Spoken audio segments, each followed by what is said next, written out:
Com o trabalho feito pelos nossos produtores aqui do estado de Goiás, com o trabalho feito também de conscientização, de fiscalização pela Agrodefesa, a obrigatoriedade da vacinação contra a febre aftosa está deixando o estado de Goiás. Mas aqui para o município de Piranhas e para a nossa região há outra questão de vacinação contra a raiva animal. Nossa região ainda é de alto risco, mas para a gente falar melhor sobre esse assunto, para trazer detalhes, nós recebemos aqui a Josânia, mais uma vez, ela que é fiscal estadual agropecuária da Agrodefesa, esteve com a gente aqui na rádio já em várias ocasiões, né, Josânia? Mas já tinha algum tempo que não visitava o jornal A Voz do Povo. Prazer recebê-la aqui novamente para trazer boa informação, para esclarecer o nosso produtor da região. Bem-vinda. Obrigado, Jota. Bem-vindo. Adoro vir aqui na rádio, sempre que possível. É um prazer estar aqui com você, um jornalista de excelência. E nessa rádio agora, que cada dia é mais ouvida em toda a região. E agora também no YouTube. Isso é uma alegria. Olha, inclusive você que está no rádio, não conhecia a Josânia, agora dá para conhecer, viu? Antes era só a voz, agora dá para ver também a Josânia. Josânia, vamos falar inicialmente sobre essa questão da retirada da obrigatoriedade da vacinação contra a febre aftosa. Você, nas várias vezes que veio aqui, falava: pessoal, vamos cumprir a nossa responsabilidade, vamos vacinar direitinho, que um dia nós vamos ter a retirada da obrigatoriedade. E aconteceu, né, Josânia? Conta pra gente como foi isso. Sim, aconteceu. Depois de 26 anos do estado de Goiás sem nenhum foco de febre aftosa, depois de todas essas conquistas, de todas essas lutas, enfim, chegou o momento de retirarmos a vacinação de febre aftosa do nosso estado. Junto conosco, todo o bloco 4 de estados do Brasil, entre eles Espírito Santo, Goiás, Mato Grosso do Sul, Minas Gerais, Tocantins e o Distrito Federal, além de São Paulo, estão retirando a vacinação agora nessa próxima campanha, né? A campanha de maio será sem a vacinação de febre aftosa. Josânia, foi um trabalho bastante intenso da Agrodefesa, você vinha aqui sempre com a conscientização e você sempre falando que os nossos produtores sempre atenderam o chamado. Foi assim também em todo o estado de Goiás, né? O resultado é essa retirada. Na prática, qual o impacto positivo que deve chegar aí para os produtores e para os próprios fiscais da Agrodefesa, Josânia? Bom, na prática, o que vai acontecer é nós expandirmos nosso mercado internacional de carne. Essa é a grande vantagem a nível mundial. Então, nós vamos poder expandir o mercado, vender para a Europa, que é um mercado sempre muito desejado pelo Brasil, e que antes a gente ficava com impedimentos em função da febre aftosa.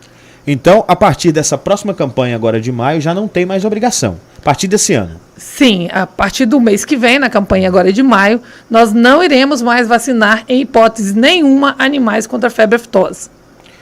E cuidando aí a nossa região, como você disse, Mato Grosso do Sul, Goiás, Tocantins, cuidando certinho das coisas, a gente vai ter aí, e isso tomara que para sempre, né, Josânia? Sim, é o que queremos, é o que esperamos, mas para isso nós precisamos que o produtor continue informando e declarando os animais no site da Agrodefesa.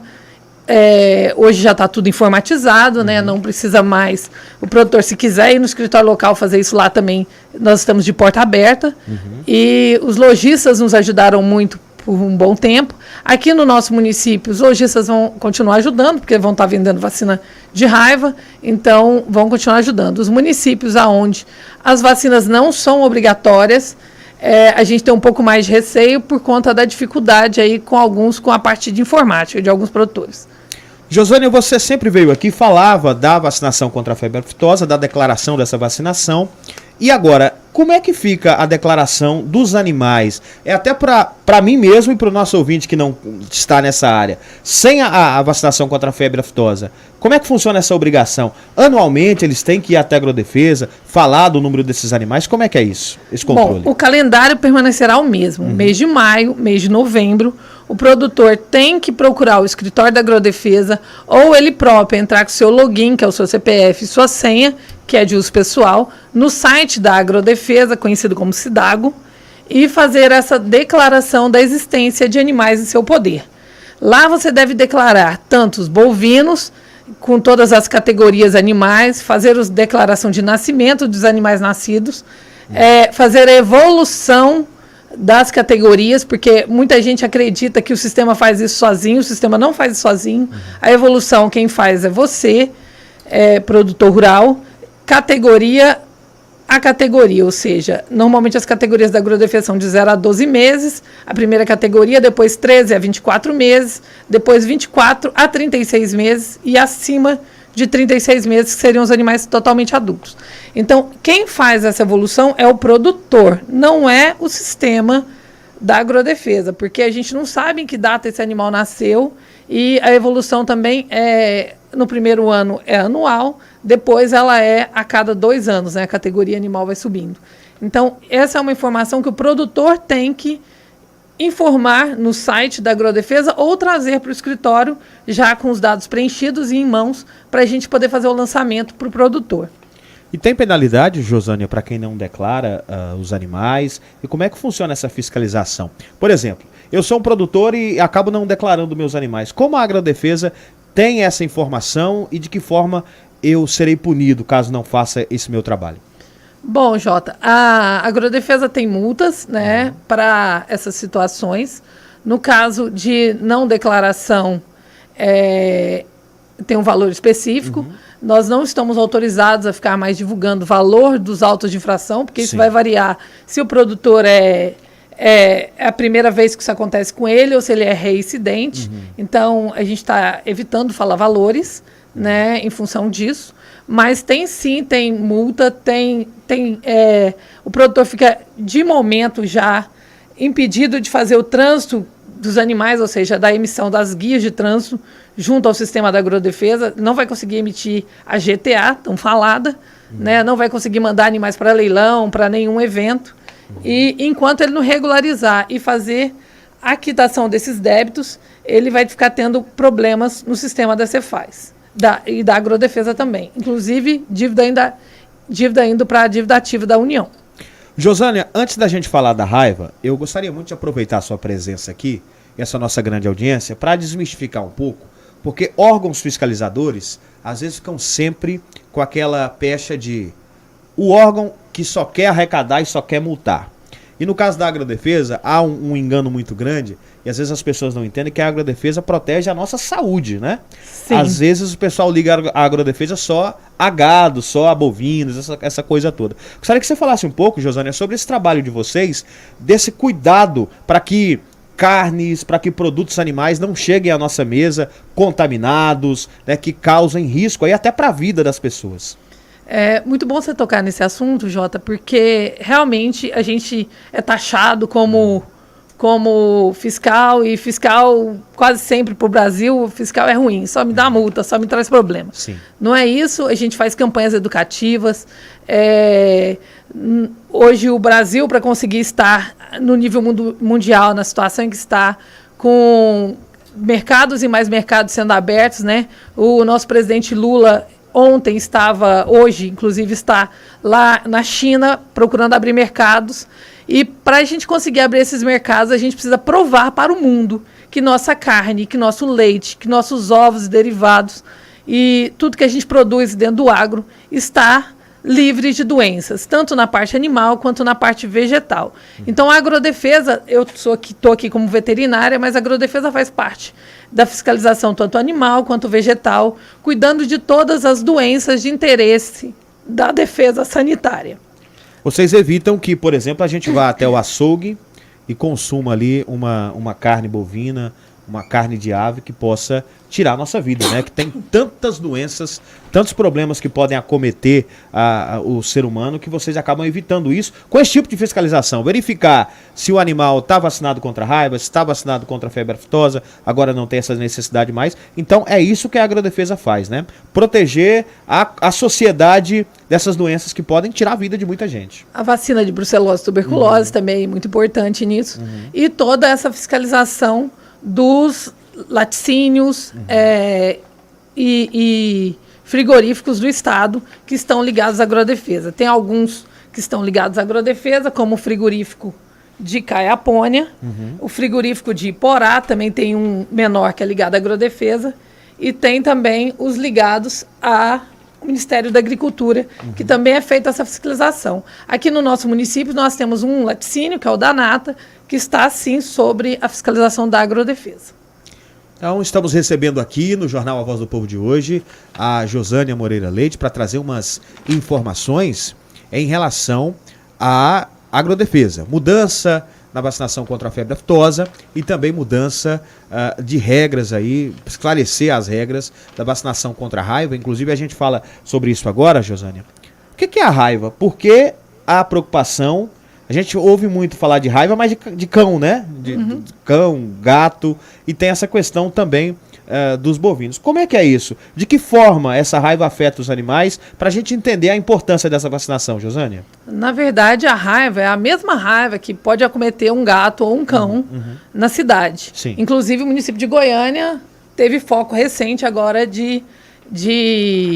em cães, né? Cães e gatos, lá próximo ali da região da UFG, ali em Goiânia. Mas a raiva em si, ela é transmitida principalmente, o principal vetor é o morcego Demotos retundus, que é um morcego que a gente chama de... Ele é hematófago, né? Ele se alimenta de sangue, exclusivamente de sangue, e ele tem uma preterição por algumas espécies animais. Entre elas, um dos que mais sofrem é o equino. Sim. Né? Por isso, sim, a necessidade de vacinar os equídeos também. Suínos, bovinos, bubalinos, ovinos e caprinos. Certo? São obrigatórios a vacinação contra a raiva. Muitas vezes as pessoas deixam de lado, focam apenas nos bovinos, não são o único a vir a adoecer e não devem ser os únicos a serem vacinados também com a vacina agora nessa campanha. A raiva traz risco caso um ser humano consuma a carne do animal doente ou é apenas controle para que não haja ali mortes de animais? Como atinge o ser humano isso, Josânia? Bom, o consumo da carne em específico, a não ser que seja muito fresca, ninguém acha que vai comer carne assim, ao natura ali, praticamente na hora que acaba de abate abater, ali, né? Ela não tem grandes riscos, né? Mas o risco, sim, é do próprio morcego se espoliar o humano ou no momento ali do contato do humano com o animal doente. Ou no abate ou no cuidado, muitas vezes, porque a pessoa acredita que o animal está engasgado ou que ele está com uma outra doença qualquer e acaba medicando o animal, enfiando a mão muitas vezes dentro da boca do animal e que dá a impressão que o animal está engasgado, muitas vezes alguns animais não conseguem beber água, não conseguem se alimentar. A pessoa acha que ele engasgou com caroço de manga, com alguma outra coisa desse tipo e tenta enfiar a mão para tirar o que está lá acumulando. Normalmente vai acumulando comida na boca e a pessoa tende a achar que ele está engasgado. Então, evitar ao máximo de enfiar a mão, introduzir a mão dentro da boca de um bovino que tenha sintomas nervosos. O animal costuma ficar um pouco mais irritado, estranha um pouco o barulho, muitas vezes, né? Ou você faz um barulho próximo, ele estranha, mas isso seria na raiva que a gente chama de raiva nervosa. Tem dois tipos de raiva. O município de Piranhas, muitas vezes, o que mais acontece aqui é o caso de raiva que a gente chama paralítica. Ela não demonstra muitos sinais de nervosismo no animal. O animal normalmente fica um pouco calmo, muitas vezes se irrita um pouco com barulho, mas ele tende a ser um animal calmo, misturando muito com botulismo, que é uma doença que já é mais conhecida pelos produtores de modo geral. Todo animal que pegar raiva, como o humano também, em quase 100% dos casos, ele irá vir a óbito. Existem alguns casos de relatos de humanos que não morreram, mas ficaram com sequelas gravíssimas e não é nada simpático. Josânia, então, deixa eu entender aqui como leigo. Então, a lógica é que a vacinação desses animais evita que os morcegos, às vezes que nem estão ali contaminados, eles consomem o sangue do animal e acabam espalhando para mais e mais animais e aí gerando problemas muito mais graves, né? Então seria mais ou menos isso, né, essa vacinação. Sim, o prejuízo principal, no caso da vacinação para a raiva, além do risco enorme para os seres humanos, é o número de animais mortos mesmo na propriedade. Normalmente, quando o surto de raiva chega numa determinada região, o número de mortes é muito grande até você conseguir fazer a vacinação dos animais e a vacina começar a surtir efeito, normalmente 30, 40 dias depois, e os animais pararem de morrer. Então, você tem perca aí, na época do finado darço, que ficou lá no passado, propriedades perderam 50% do rebanho, até mais, antes, quando ainda não era obrigatória a vacinação aqui no município. A nossa região aqui, ela tem problemas, a população de morcego é muito grande, as pessoas tendem a querer sacrificar, matar o morcego. Aí eu vou desculpa até interromper, mas é nesse tema que eu quero entrar. Deve ter um monte de ouvinte agora, isso me veio à cabeça em outras edições, mas você já explicou, quero que você explique de novo. O pessoal deve estar lá em casa. Então por que não mata esses morcegos tudo então, gente, para resolver? Explica pra gente por que não pode isso, Josânia. Bom, o morcego... Primeiro tem que fazer a diferenciação de que morcego seria esse. Já seria um grande empecilho. As diferenças são muito pequenas, né? A não ser que a pessoa seja um especialista na área, ele vai ter muita dificuldade em separar qual espécie de morcego ele está ali fazendo controle, né? Vamos dizer assim.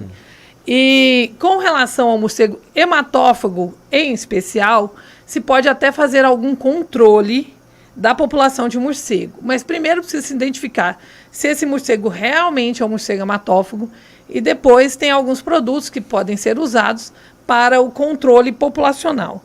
Mas todo morcego, como todo animal, como todo ser vivente da Terra, tem a sua função na natureza. E com o morcego hematófago e com os não hematófagos, ele também tem essa função. Então, nós não podemos extinguir a espécie da nossa região aqui.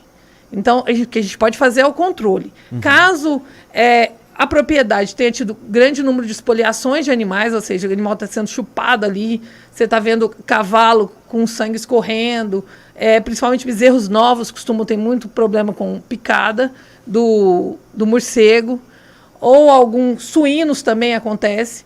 Você comunica a agrodefesa, a agrodefesa vai procurar, vai tentar localizar onde está o abrigo de morcegos.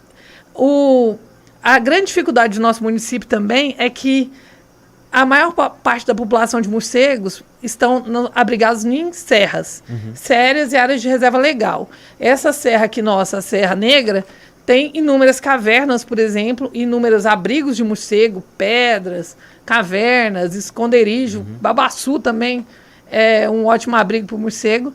E eles ficam alojados em diversos locais e a gente tem muita dificuldade em localizar o abrigo do morcego hematófago. Eles voam em média 15 km por dia, então a distância razoável de locomoção de um morcego. Acaba que então a vacinação é realmente a melhor opção, né, Josânia? Muito mais fácil do que sair caçando morcego por aí. Sim, além de ser difícil o controle, a vacinação é a opção mais fácil. Pode-se usar também a pasta vampiricide ao redor das feridas que o morcego ocasionou no animal, porque o morcego tende o hábito de retornar sempre no mesmo animal esfoliado. Por o buraco exemplo. já está feito, né? Já economiza. Sim, exatamente por isso. O buraco já está feito, já tem a lesão ali, então ele só vai colocar a saliva dele vai derreter de novo ali o sangue do local e ele vai voltar a chupar ou espoliar o mesmo animal sempre. Quais são as regras, Josânia, agora para essa vacinação? Há mudanças? Quando eu vi a notícia que tinha caído para 119, eu já corri lá para ver se Piranhas estava fora, né? Mas não está. Piranhas está entre esses 119 municípios do estado. Como é que estão essas regras para esse ano? Bom, como você disse, Piranhas continua e não deve ter nenhuma previsão de sair. Diferente da vacinação contra a febre aftosa, vai ser uma doença endêmica no nosso município em função do número de morcegos e do número de abrigos que o município possui. Então, acredito que esse índice nunca vai ser alcançado. A gente sair da lista lá de notificação, de alto risco para a raiva. O que acontece é o seguinte, falando sobre essa mudança que você comentou aí, que eram 121 municípios, reduziu para 119. O que acontece é que alguns municípios têm baixa notificação de animais doentes, de modo geral, para todas as doenças. Isso é muito ruim para o sistema de defesa e para o Brasil de modo geral, principalmente aí para os mercados internacionais dos nossos produtos. Porque se você não tem informe de doença, não quer dizer que você não tenha a doença, e sim que o produtor não está informando a quem deveria fiscalizar ou a quem deveria averiguar o fato se a doença existe ou não. Então, o produtor deve informar todo o número de animais que está, por exemplo, aconteceu uma morte suspeita, você não sabe exatamente o que é que está acontecendo ali, morre um, morre dois, morre três, começa a morrer muito, sai do previsível, entre em contato com a Agrodefesa, nos procure, que a gente está lá, vou lá, faça visita, coleta o material, mando para laboratório. As doenças de interesse da defesa normalmente não tem nenhuma taxa, não tem nenhum custo. Se na visita a gente suspeitar que a doença não tem a ver com as doenças da defesa, mas eu muitas vezes já fui lá, já abri, já coletei, já fiz toda a necrópsia do animal, que eu vou na propriedade, faço a necrópsia de todos os indivíduos, se a notificação chegar em tempo e o animal ainda tiver em condição de ser necropsiado. Eu faço necrópsia de todos os animais que são notificados. Essa fala sua é muito importante, Josânia, porque em outras doenças aí em humanos, alguns municípios, para ficar bem na mídia, né, não notificam. E aí quer dar a entender que não tem o problema. Aí vem com dengue e outras doenças. Não é assim diferente também com a questão dos animais, né? Mas isso é ruim, que a gente fica com a imagem negativa internacionalmente, fica complicado. Mas quais são os animais que devem ser vacinados, então, Josânia, contra a raiva nessa etapa desse ano? Nessa etapa devem ser vacinados bovinos, bubalinos, que são os búfalos, equídeos, que são os muares, asininos, que o asinino é o jumento, e os equinos, que são os cavalos, certo? Ovinos e caprinos também devem ser vacinados. E não tem idade?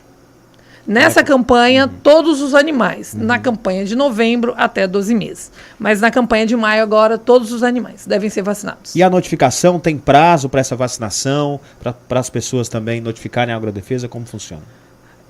Do mesmo jeito de quando existia a vacina de febre aftosa, mantém-se as mesmas datas, de 1º a 30 de maio, certo? O produtor tem esse período para adquirir a vacina, fazer a vacinação voluntariamente dos animais e fazer a declaração no site da Agrodefesa dentro de até 5 a 7 dias do dia da vacinação.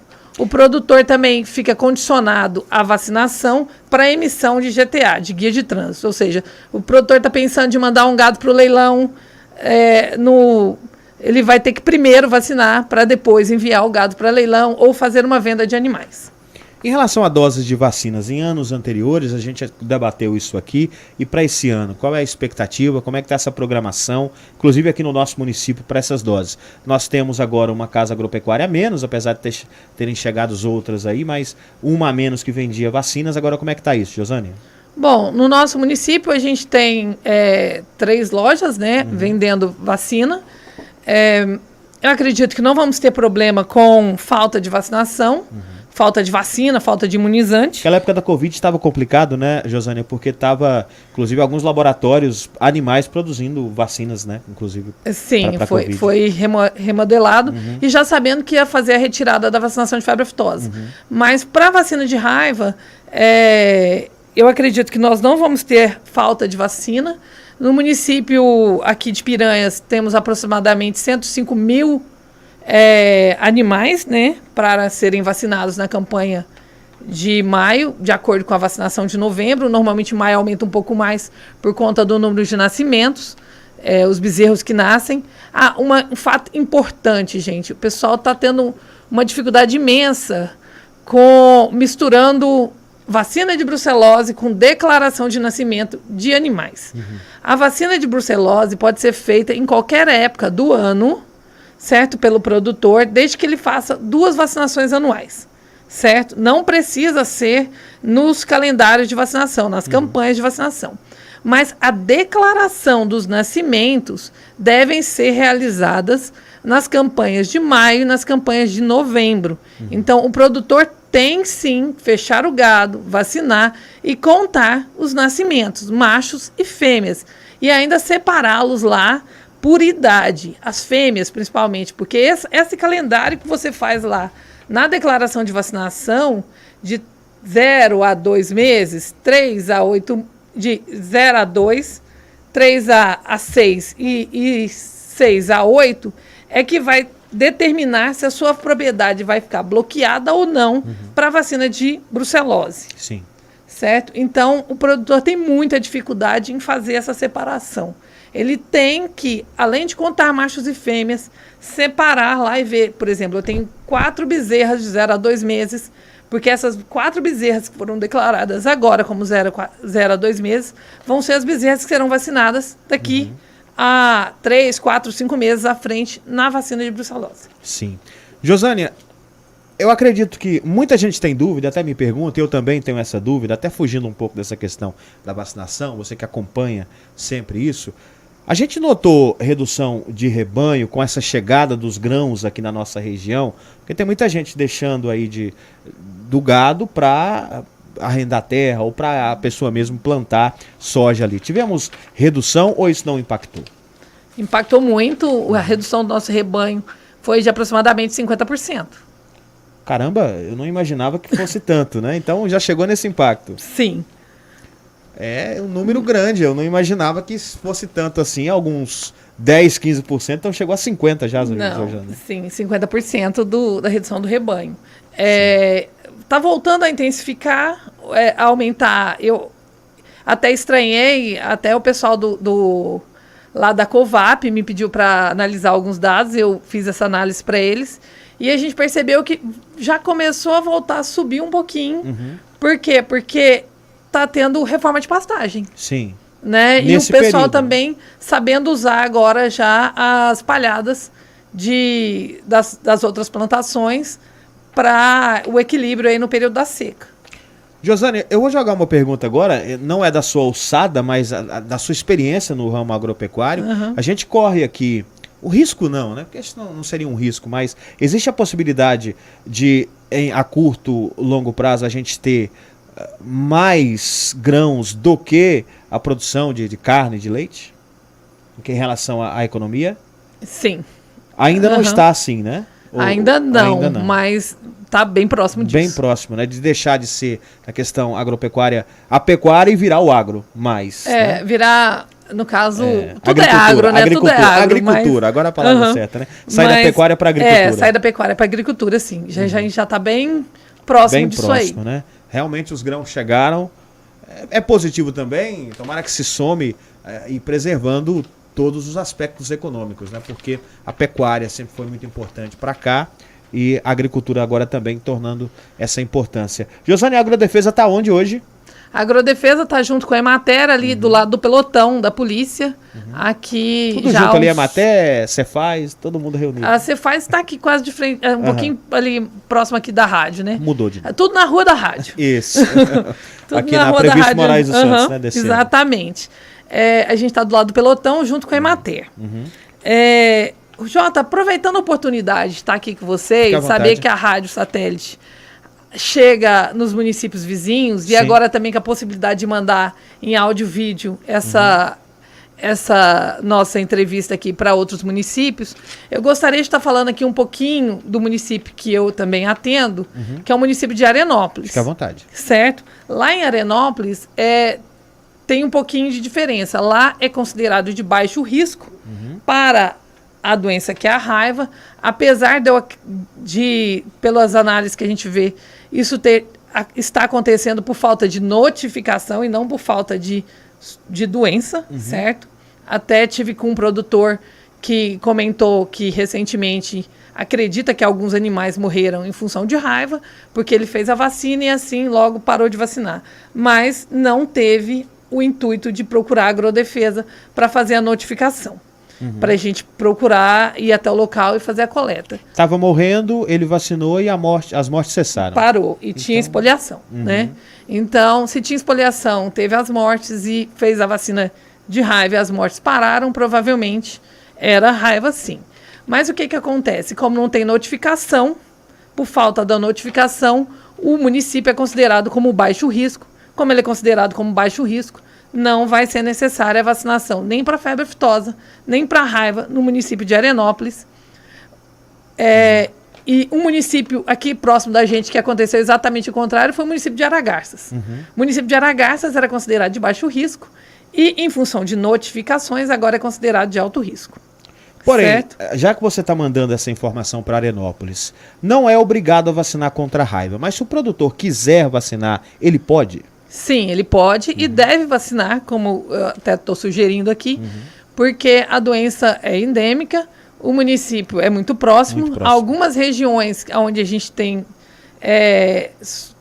casos positivos não tão novos, mas assim, de algum tempo atrás, aqui na região, tão próximos ao município de Arenópolis. Então, o Rio Caiapó, o município de Montes Claros, por exemplo, teve surto recente, ano passado, esse ano também, e o Rio Caiapó sobe ali, chegando no município de Arenópolis. E o morcego, ele tem um hábito de voar sobre o rio. Então, se o morcego está voando sobre o rio e está no município de Montes Claros, no município de Aragarças, ele causou problema, e Bom Jardim, por que ele não estaria causando problema no município de Arenópolis? Sim. Então até por precaução, se os produtores ali não são obrigados, mas é até um conselho, né, Josânia, que vacine. Um conselho para não perder vacine. Animais. Me assustou esse número que você trouxe, de casos passados, até 50% do rebanho de uma fazenda ser consumido ali pela raiva. Sim, naquela época aí, eu até sempre falo assim do finado Darcy, veterinário aqui, precursor aqui no nosso município, que foi veterinário da Agrodefesa, que também foi dono da Casa da Lavoura, que infelizmente foi fechada agora recentemente. Sim, já aconteceu de perdas muito grandes, de número muito grande de animais na época. Josânia, quem quiser ter mais informações, ouviu aqui, mas ficou com alguma dúvida, qual o contato para a pessoa falar com vocês da Agrodefesa? De que forma? 3665-1813 é o telefone do escritório nosso local. Jota, aproveitando a oportunidade aqui, Sim. você é sempre tão simpático, tão agradável, eu não sei como é que está nosso tempo. Não, fica à vontade. Eu gostaria também só de salientar aqui algumas outras atividades que a Agrodefesa está fazendo agora recente. Sim. Ontem mesmo estive no município de Arenópolis fazendo coleta de sangue em suínos, certo? Para fazer mais uma comprovação para o mundo de que nossos animais estão realmente saudáveis. Ele fala assim, mas Arenópolis, Piranhas, nem tem suinicultura de precisão, que a gente fala, né? Para mercado internacional, não temos. Realmente não temos. A carne de suíno nossa praticamente é só para consumo interno. Sim. Mas nós precisamos provar para o mundo que o estado de Goiás não tem diversas doenças. Entre elas, tem a peste suína clássica, a peste suína africana e a PER, que são as doenças que foram... a coleta foi realizada ontem lá no município de Arenópolis para envio para o laboratório do mapa e para provar, certificar que a doença não está no estado. Então, tudo que a gente faz em função de um bem maior, que é a produção e o mercado dos produtos do agro para o mundo e para o Brasil. É bom trazer a sua entrevista aqui, Josânia, para deixar claro, né? A Agrodefesa não é para multar, é para proteger a sociedade de várias doenças e para garantir que a nossa economia continue forte. A agropecuária é o que movimenta esse nosso Brasil, o agro, e órgãos como a Agrodefesa garantem que a nossa carne, os ovos, tudo chegue aí no mundo todo e a nossa economia gire. Se não fosse o agro nesses últimos tempos aí, como a gente estaria hoje, né? Sim, muito bem dito, Jota.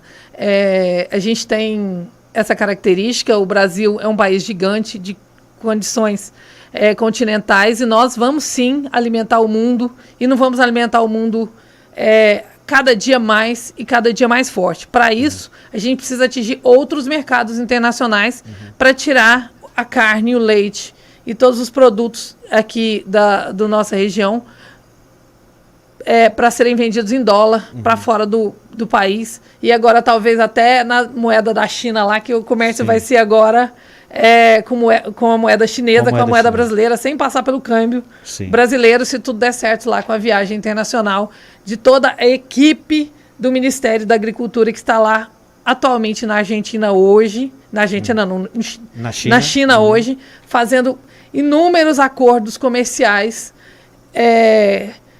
China-Brasil, e até o presidente acabou indo lá em função disso.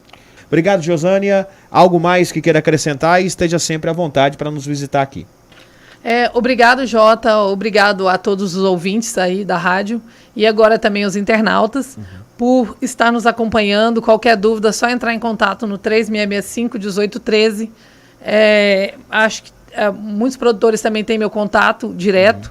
É um prazer estar tirando todas as dúvidas e esclarecendo qualquer situação que porventura aqui não ficou muito clara.